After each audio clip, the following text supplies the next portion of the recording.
Hello friends, welcome back once again. Friends, आज की class में हम लोग जानेंगे बायोटेक्नोलॉजी के बारे में। बायोटेक्नोलॉजी के बारे में अब देखिए, बायोटेक्नोलॉजी से आप क्या समझते हैं। सबसे बड़ी चीज होती है कि बायोटेक्नोलॉजी होता क्या है। तो अब सीधे शब्दों में समझे, बायो का मतलब तो हो जाएगा आपका बायोलॉजी, अर्थात कि जीव विज्ञान, बायोलॉजी। और आपका टेक्नोलॉजी का मतलब होता है कि तकनीक। जो तकनीक, जो नए नियम, जो नए कानून, जो नए तरीके आप इस्तेमाल करते हैं, वो चीजें कहलाती है आपकी तकनीक, अर्थात की टेक्नोलॉजी। जैसे मान लीजिए, पहले हम लोग क्या करते थे कि दिल्ली से आपके छपरा तक की सफर को हम कैसे करते थे, पैदल जाते थे। धीरे धीरे थोड़ा सा और तकनीक विकसित हुआ, साइकिल से जाने लगे, थोड़ा और विकसित हो गया, फिर हम लोग क्या करने लगे, उसके बाद हम लोगों ने बैलगाड़ी यानी चीजों का इस्तेमाल किया, धीरे फिर ट्रेन, फिर प्लेन। तो ये जो सीक्वेंस चल रहा है, ये टेक्नोलॉजी की तो वजह से चल रहा है। मतलब क्या कि तकनीक क्या है, तकनीक वह माध्यम है जिसके माध्यम से मानव अपने जिंदगी को और सरल और आसान बनाता है। ठीक है, अर्थात कि तकनीक एक माध्यम है जिसके माध्यम से आप क्या करते हैं, अपनी जिंदगी को और आसान और कंफर्टेबल बनाते हैं। तो कंफर्टेबल कैसे बनाएंगे, जैसे मान लीजिए कि हमें गर्मी लगती थी, पहले हाथ वाले पंखे का इस्तेमाल करते थे, उसके बाद पंखा आ गया, उसके बाद कूलर आ गया, उसके बाद एयर कंडीशनर आ गया। मतलब क्या कि हम अपने आप को कंफर्ट देने के लिए, हम अपने आप को सुविधा देने के लिए जितनी भी प्रकार के नए नए तरकीबों को अपनाते हैं, उस नए तरकीबों को हम क्या कहते हैं, टेक्नोलॉजी या तकनीकी कहते हैं। ठीक है, तो बात यहाँ पे आ रही है बायोटेक्नोलॉजी की। तो बायोटेक्नोलॉजी का मतलब ये हुआ कि जीव विज्ञान के क्षेत्र में जो तकनीकी हम अपनाएंगे, जिनसे हम कुछ नए चेंजेस करेंगे। टेक्नोलॉजी कितनी भी विकसित कर ले, लेकिन प्रकृति को नहीं बदल सकती है। ये सभी को पता है कि हम कृत्रिम तरीके से ऑक्सीजन क्यों ना बना लें, लेकिन प्रकृति से मिलने वाली उस प्रॉपर ऑक्सीजन को हम तुलना नहीं कर सकते हैं। कितना भी हम घर में ठंडा माहौल क्यों ना बना ले, कितनी भी ऐसी कूल क्यों ना कर ले, लेकिन प्रकृति का जो ठंडापन है, प्रकृति की जो शीतलता है, उसका कंपैरिजन हम नहीं कर सकते हैं। मतलब क्या कि हम कोशिश करते हैं कि पूरी प्रकृति जैसा काम कर सके, लेकिन उसके बावजूद भी हम प्रकृति के समान सारे जितने भी सुविधाएं हैं हम प्राप्त नहीं कर सकते हैं। लेकिन उसके बावजूद भी छोटे छोटे चेंजेस करके हम अपनी जिंदगी को आसान जरूर बना लेते हैं। जैसे देखिए कि हम अगर चाहें कि एक बच्चे को सिर्फ कृत्रिम तरीके से, बिना प्राकृतिक सपोर्ट लिए हुए, बिल्कुल आर्टिफिशियल तरीके से, यानी बिल्कुल कृत्रिम तरीके से हम इस बच्चे को तैयार करें, तो यह हमारे लिए इम्पॉसिबल है, यह संभव नहीं है। हम कुछ भी करें, लेकिन प्रकृति सहारा हमें लेना पड़ेगा। जैसे मान लीजिए हमें स्पर्म चाहिए, तो स्पर्म के लिए आपका मेल चाहिए, मेल चाहिए। उसके बाद क्या, अगर हमें क्या करिए एक चाहिए, तो हमें चाहिए फीमेल कैंडिडेट, हमें क्या चाहिए, फीमेल चाहिए। तो इस कंडीशन में आप किसी भी तरह से कोई भी तकनीक अपना लीजिए, बिना आपका प्राकृतिक स्रोत के हम कृत्रिम तरीके से ये काम नहीं कर सकते हैं। मतलब ये कंफर्म हो गया कि हम बायोलॉजी में चेंजेस तो करेंगे, तकनीकी बदलाव तो करेंगे जो हमारे लिए सुविधाजनक हो, लेकिन उसमें जो सहयोग होगा तो वह प्रकृति का सबसे बड़ा योगदान होगा, क्योंकि प्रकृति के बिना हम अपने आप को उस रूम में बैलेंस नहीं कर सकते। जरा गौर कीजिएगा कि बायोलॉजी अर्थात कि बायोटेक्नोलॉजी में हम अगर स्टार्टअप की बात करें कि बायोटेक्नोलॉजी के स्टार्टअप कब हुए, सबसे पहले हम किन चीजों को बनाने के स्टार्टअप किए। तो सबसे पहले लोगों ने जो बनाया, जो आइटम बायोटेक्नोलॉजी का यूज करके बनाया गया, वो चीज था आपका एल्कोहल। क्या चीज था, एल्कोहल। तो एल्कोहल सबसे पहले बनाया गया, किसके फॉर्म में, बायोटेक्नोलॉजी के फॉर्म में।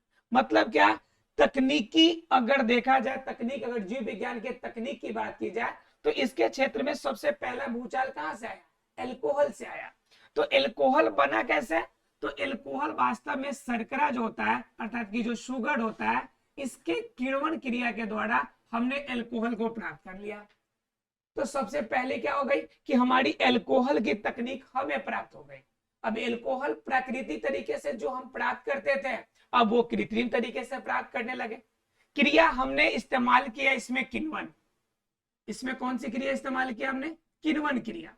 लेकिन यह जो किण्वन क्रिया है, वास्तव में किण्वन क्रिया तो प्रकृति है, जैसे श्वसन की क्रिया करते हैं तो श्वसन की क्रिया भी प्रकृति है। उसी प्रकार से कुछ ऐसे भी सूक्ष्म जीव या छोटे जीव होते हैं जो किण्वन क्रिया करते हैं, जैसे ईस्ट है, तो ईस्ट में किण्वन होता है, क्योंकि ये अपने भोजन के रूप में जो ग्लूकोज प्राप्त करते हैं, इस ग्लूकोज को पूरी तरह नहीं तोड़ पाते हैं। इसको जब तोड़ेंगे तो ये पायरुवेट के फॉर्म में टूट जाता है। किसके फॉर्म में टूटता है? पायरुवेट के फॉर्म में टूट जाता है। पायरुवेट के फॉर्म में टूटता है मतलब क्या? C6 वाला अगर कार्बन 6 वाला अणु है तो ये कार्बन 6 वाला अणु टूट के कार्बन 3 वाले अणु में बदल जाता है। तो इसमें क्या होती है कि ऊर्जा पूरी तरह से नहीं मिल पाती है।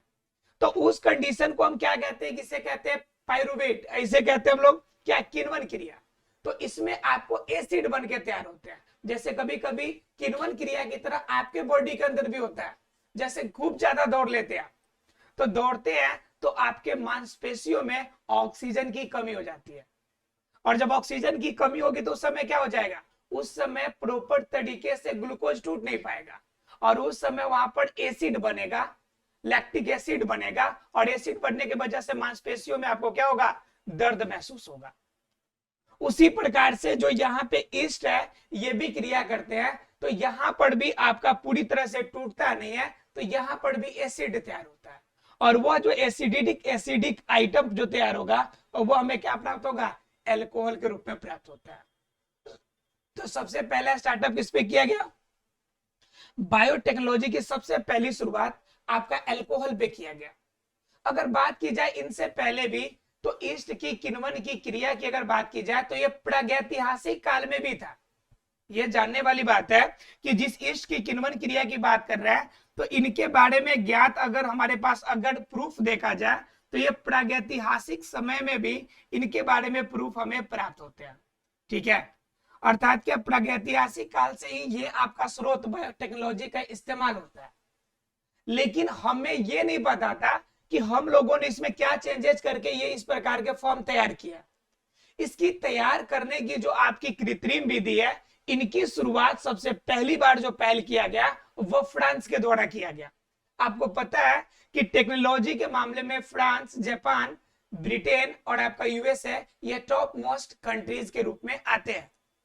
दरअसल होता ये है कि वहां के लोगों के पास टेक्नोलॉजी की सुविधा ज्यादा होती है।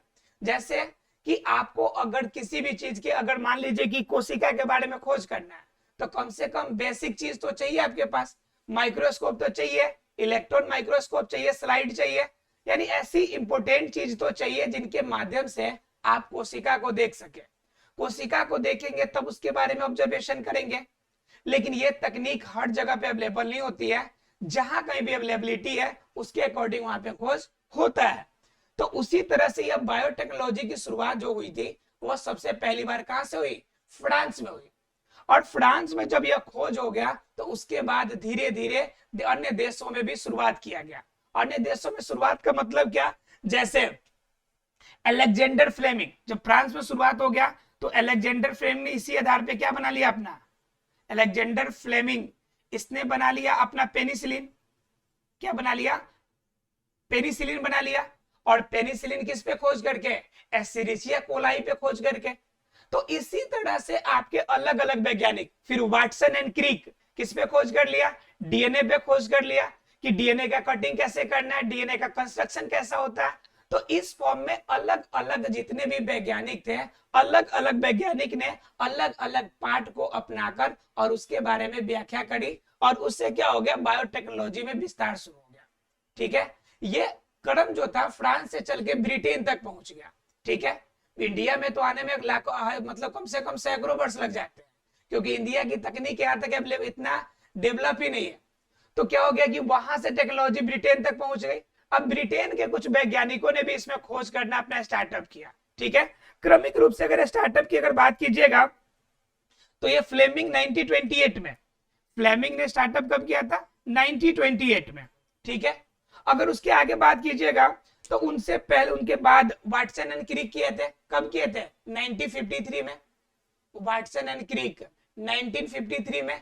मतलब क्या, यह क्रम जो है आपका सीक्वेंस के फॉर्म में चला आया। लेकिन फ्रांस जो सबसे पहली बार बायोटेक्नोलॉजी को लेकर अपना जो कृत्रिम तरीके से मटेरियल तैयार करने की जो स्टार्टअप किए थे, वो इन्होंने कब किया था? तो इन्होंने स्टार्टअप किया 1818 में। कब स्टार्टअप किया था इन्होंने? 1818 में। समझिए ध्यान से कि 1818 की बात है जब फ्रांस ने पहली बार आपका क्या बायोटेक्नोलॉजी के बारे में वर्ड किया था। उसके बाद आपका धीरे धीरे परिवर्तन हुए। 1928 में फ्लेमिंग ने आपका पेनिसिलिन एंटीबायोटिक पे वर्ड किया। उसके बाद 1953 में वाटसन एंड क्रिक ने वर्ड किया।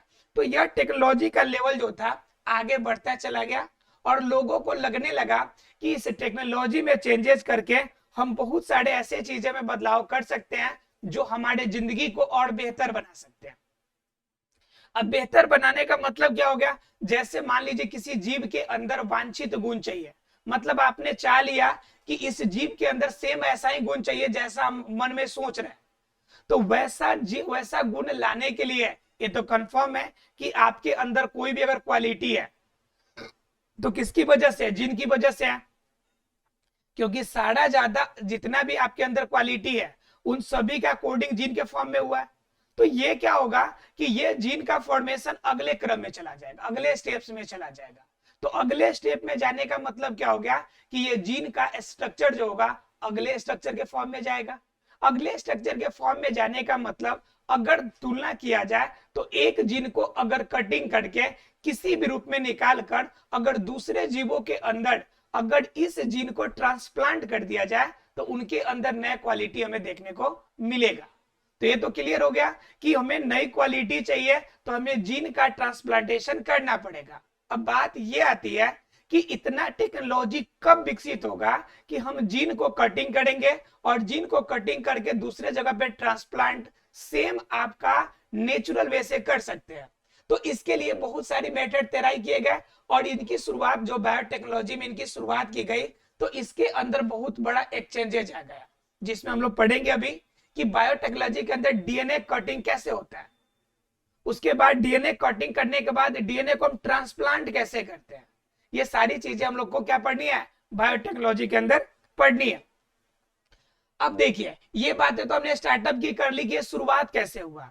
अगर हम जानने की कोशिश करें कि बायोटेक्नोलॉजी का मतलब क्या होता है, ठीक है, तो इनमें देखिए कि बायोटेक्नोलॉजी का मतलब होता है कि देखिए तो बात कर लेंगे तो बायोटेक्नोलॉजी की तो शुरुआत हमने देख ली।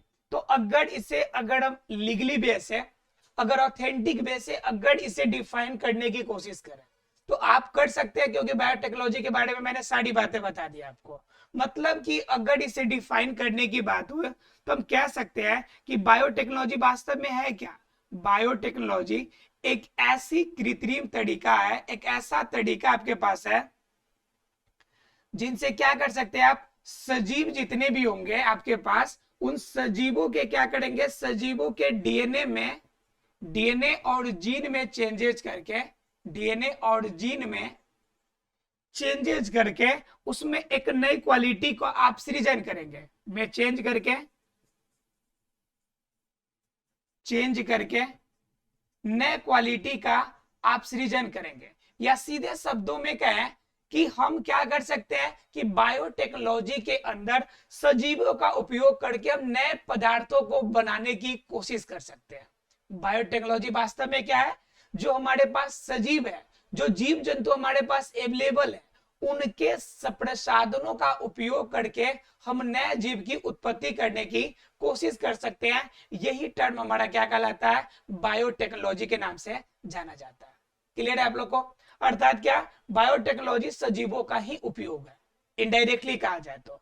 उसके बाद क्या कहा जाता कहता है आपका कि इसके अंदर की बायोटेक्नोलॉजी अगर हमें मिल गया तो इनके अंदर कितने तरीकों से बायोटेक्नोलॉजी इस्तेमाल किया जाता है। अर्थात क्या? बायोटेक्नोलॉजी के अंदर कितने तकनीक कार्य करते हैं। तो बायोटेक्नोलॉजी के अंदर का बात कीजिएगा तो इसके अंदर दो प्रकार की टेक्नोलॉजी अर्थात दो प्रकार की तकनीक काम करती है। एक तो आपका काम करती है जेनेटिक इंजीनियरिंग की, एक काम करती है आपकी जेनेटिक इंजीनियरिंग की। तो जेनेटिक इंजीनियरिंग का मतलब क्या हो गया? ये एक पार्ट हो गया आपका तकनीक, ये पहला तकनीक। और दूसरा है आपका रासायनिक इंजीनियरिंग। मतलब कि केमिकल इंजीनियरिंग। अब केमिकल इंजीनियरिंग और जेनेटिक इंजीनियरिंग इसी दोनों के आधार पर, इन्हीं दोनों मेथड के आधार पे पूरी की पूरी बायोटेक्नोलॉजी रन करती है। ठीक है। अब जो भी चेंजेस हमें बायोटेक्नोलॉजी के अंदर पढ़ना है, जैसे देखिए आप जब +2 करते हैं उसके बाद आप चाहे तो ग्रेजुएशन बायोटेक से कर सकते हैं, जैसे कुछ लोग BCA करते हैं, तो आप चाहे तो बायोटेक से कर सकते हैं। तो देखिए बात कर रहे हैं हम लोग जेनेटिक इंजीनियरिंग की और रासायनिक इंजीनियरिंग की, ये दो मेथड है। इस दो मेथड के आधार पे आपका बायोटेक्नोलॉजी काम करेगा। मतलब क्या, सजीवों का इस्तेमाल करने का हमारे पास दो तरीका है, दो मेथड है, जिनसे हम क्या कर सकते हैं, सजीवों का इस्तेमाल हम प्राकृतिक चीजों को भी कृत्रिम तरीके से कर सकते हैं। इन दो तरीकों से, इन दो तरीकों में क्या आपका, एक तो आपका जेनेटिक इंजीनियरिंग। अब जरा गौर कीजिए जेनेटिक इंजीनियरिंग में, क्योंकि मेन पार्ट आपका यही है। दूसरा आपका रासायनिक इंजीनियरिंग, ये भी इंपॉर्टेंट है, लेकिन मेन पार्ट सबसे ज्यादा जो है जेनेटिक इंजीनियरिंग है। तो जेनेटिक इंजीनियरिंग क्या है, वास्तव में यह एक ऐसे टेक्नोलॉजी का मेथड है, मतलब ऐसा मेथड है जिसमें क्या करते हैं हम लोग कि किसी में से, किसी भी जीव से, किसी भी सजीव से, किसी भी सजीव से डीएनए को कटिंग करते हैं। किसका कटिंग करते हैं, डीएनए काटते हैं, डीएनए काटते हैं और इसका उपयोग क्या करते हैं, और इसका उपयोग हम दूसरे जीवों पर करते हैं, और उसका उपयोग दूसरे जीवों पर करते हैं, दूसरे जीवों पर करते हैं। बात समझ में आ रही है आप लोग को। जैसे मान लीजिए कोई सजीव है, अब उसका डीएनए कटिंग कर लिए, मतलब जीन को किसी भी तरह काट लिए, और निकालने के बाद हम क्या कर लिए कि उस डीएनए का प्रयोग हमने कर लिया दूसरे जीव पर। मतलब क्या, जो गुण उसके अंदर था, जो जीन हमने कटिंग किया है, वह गुण अब हमें चाहिए एक नए जीव के अंदर। तो हमने क्या कर लिया, वहां से कटिंग किया, और वहां से कटिंग करने के बाद हमने दूसरे जगह पे ट्रांसप्लांट किया। तो ये चीजें आपकी कहां में देखने को मिलती है, ये देखने को मिलती है जेनेटिक इंजीनियरिंग के अंदर। ठीक है। जेनेटिक इंजीनियरिंग वास्तव में जो जीन की है, अब उनके अंदर चेंजेस करने वाली आपकी तकनीक है, अर्थात कि जीन टेक्नोलॉजी में चेंजेस करने वाली चीज, इसको हम लोग डीएनए इंजीनियरिंग के नाम से भी जानते हैं। कभी कभी एग्जाम में क्वेश्चन पूछ देता है कि बताइए डीएनए इंजीनियरिंग क्या है, तो कंफ्यूजन होने की बात नहीं है। डीएनए इंजीनियरिंग पूछ ले, जीन इंजीनियरिंग पूछ ले, जेनेटिक इंजीनियरिंग पूछ ले, या बायोटेक्नोलॉजी का कोई मेथड पूछ ले जिसमें जीन को ट्रांसप्लांट करने की बात की गई है, ये सभी के सभी पार्ट आपके जेनेटिक इंजीनियरिंग के अंदर ही आते हैं। इस जेनेटिक इंजीनियरिंग को भी अलग अलग नामों से जाना जाता है। तो आपको याद रखना है कि जेनेटिक इंजीनियरिंग मतलब कि जीन के अंदर कुछ इंजीनियरिंग, मतलब कुछ तकनीकी बदलाव करने की बात कही जा रही है। तो जीन के अंदर तकनीकी बदलाव क्या होगा, या तो आप नए गुण डालेंगे, या फिर पुराने गुण को आप उसमें से क्या करेंगे, पुराने गुण जो होंगे उसमें से निकाल कर किसी और में डालने की कोशिश करेंगे। तो ये जो दोनों काम, दोनों मेथड जो अप्लाई किया जाता है, वह सब के सब किस मेथड के अंतर्गत आते हैं, तो सभी के सभी मेथड कहलाते हैं आपका जेनेटिक इंजीनियरिंग का मेथड। क्लियर है फ्रेंड्स। तो ये तो समझ में आ गई कि डीएनए में चेंजेस करेंगे जेनेटिक इंजीनियरिंग होगा। लेकिन बात ये आती है कि फिर ये रासायनिक इंजीनियरिंग क्या होता है, अर्थात कि केमिकल इंजीनियरिंग क्या होता है। तो सीधी सी बात है कि रासायनिक इंजीनियरिंग मतलब कंफर्म है कि इसमें बाहर से हम लोग किसी केमिकल का इस्तेमाल करेंगे। बाहर से क्या करना है कि हमें किसी केमिकल का इस्तेमाल करना है। जब हम केमिकल का यूज बाहर से करेंगे, किसी रासायनिक पदार्थ का, किसी केमिकल का यूज बाहर से करेंगे, तो यहाँ पे इंजीनियरिंग आपका वर्क करेगा। मतलब क्या, केमिकल इंजीनियरिंग वास्तव में क्या है कि हमें बाहर से केमिकल का इस्तेमाल करके, और हमें क्या करना पड़ेगा कि सजीव के अंदर चेंजेस करने पड़ेंगे। अब क्या होगा इसमें, तो देखिए यह एक ऐसा मेथड है जिसमें हम केमिकल का उपयोग कर, जिसमें केमिकल का उपयोग कर हार्मोन के सिक्रेशन का बड़ा चेंज करते हैं। हार्मोन सिक्रेशन में बदलाव कर लेते हैं, हार्मोन सिक्रेशन में बदलाव कर ले, या फिर क्या कर सकते हैं, डीएनए के फॉर्म में चेंजेस कर सकते हैं, जीन के फॉर्म में चेंजेस कर सकते हैं। तो इस प्रकार से कुछ भी अगर हम चेंजेस करें, या कुछ भी आइटम अगर हम इसमें चेंजेस ला दें किसकी वजह से, इस केमिकल की वजह से, तो ये हमारा कहलाएगा केमिकल इंजीनियरिंग। क्या कहलाएगा, केमिकल इंजीनियरिंग कहलाएगा। बात समझ में आ रही है, अर्थात कि केमिकल इंजीनियरिंग एक मेथड है जिस मेथड में क्या कर सकते हैं कि हम हार्मोन का सेग्रेशन बढ़ा दे, डीएनए का, जीन में, इन सभी में कुछ भी चेंजेस जो करेंगे ये सब के सब क्या कहलाएगा हमारा, ये सभी के सभी केमिकल इंजीनियरिंग का पार्ट होगा। क्लियर है आप लोग को। तो ये हो गया आपका क्या, रासायनिक इंजीनियरिंग या फिर आप कह सकते हैं कि केमिकल इंजीनियरिंग। तो ये रेस्ट आपका क्या कहते हैं, जेनेटिक इंजीनियरिंग और केमिकल इंजीनियरिंग, इन दोनों के उपयोग करके हम बायोटेक्नोलॉजी का इस्तेमाल करते हैं। ठीक है, अब बात एक और आती है, अब बात ये भी आती है कि हम अगर जेनेटिक इंजीनियरिंग कर ले या रासायनिक इंजीनियरिंग करें तो इसके लिए हमें, इस तकनीक को उपयोग करने के लिए हमें चाहिए क्या क्या चीज। ठीक है, तो सीधी सी बात है कि हमें जेनेटिक इंजीनियरिंग या रासायनिक इंजीनियरिंग कुछ भी करनी है तो पहले तो मुझे टारगेट डीएनए चाहिए। क्या चाहिए हमें, टारगेट डीएनए चाहिए। टारगेट डीएनए का मतलब क्या, जिस डीएनए में हमें बदलाव करना है, जो क्वालिटी हमें चाहिए, तो पहले तो हमें टारगेट का पता लगाना पड़ेगा ना। वही वाला हाल हो गया कि जब अर्जुन जब वो मारने के लिए तीर लेकर तैयार है तो उससे पूरे मछली के अंदर दिखाई क्या दे रहा है, तो पूरे मछली के अंदर आंख की पुतली दिखाई देना, ऐसा हमारा एम, हमारा टारगेट भी तो दिखना चाहिए। तो उसी प्रकार से हमें क्या होना चाहिए कि हमें पहले टारगेट का पता लगाना पड़ेगा। क्या पता लगाना पड़ेगा कि हमें उस टारगेट का पता लगाना पड़ेगा, मतलब क्या कि डीएनए, जिस डीएनए में हम चेंजेस करना चाहते हैं वो डीएनए टारगेट वाला हमें पता लगाना पड़ेगा कि किस डीएनए को हम टारगेट करने जा रहे हैं। ठीक है, पहला चीज। दूसरा चीज क्या करेंगे कि जो टारगेट डीएनए है उसमें आवश्यकता अनुसार चेंजेस करने के लिए हमें क्या करना चाहिए, उसके साथ कुछ एंजाइम्स की आवश्यकता पड़ेगी। किसकी आवश्यकता पड़ेगी, कुछ एंजाइम्स की आवश्यकता पड़ेगी जो उस क्रिया को चेंजेस करने में हमारी मदद करे। क्योंकि आपको बताए थे कि एंजाइम वास्तव में एक उत्प्रेरक का काम करता है, खुद रिएक्शन में पार्टिसिपेट नहीं करता है, लेकिन क्या करता है कि रिएक्शन को तेज जरूर कर देता है। तो यहाँ पे एंजाइम्स चाहिए, तो ये एंजाइम्स हो गया, यहाँ पे आपका चेंजेस करने के लिए एंजाइम चाहिए, टारगेट डीएनए चाहिए, और फिर जहां पर हम इस डीएनए को रोक डालेंगे तो उस डीएनए को फिर हमें क्या चाहिए, एक अदर एनिमल्स के, अदर जीव जो भी जहां भी हमें करना है उसके लिए जहां पे हमें चेंजेस चाहिए वो फिर सेकेंड टारगेट हमें पता होना चाहिए। ये तीन मौलिक चीजें चाहिए, तब जाके हम क्या कर सकते हैं, जेनेटिक इंजीनियरिंग या फिर आपका रासायनिक इंजीनियरिंग का यूज कर सकते हैं। आशा फ्रेंड्स ये क्लियर हो गया होगा कि बायोटेक्नोलॉजी क्या होता है और बायोटेक्नोलॉजी किस मेथड पे, किस सिद्धांत पे कार्य करती है। कल हम लोग इसके आगे जानेंगे कि इस टेक्नोलॉजी में और क्या क्या चेंजेस किए जा सकते हैं। मिलते हैं अगले क्लास में, तब तक के लिए thank you very much friends.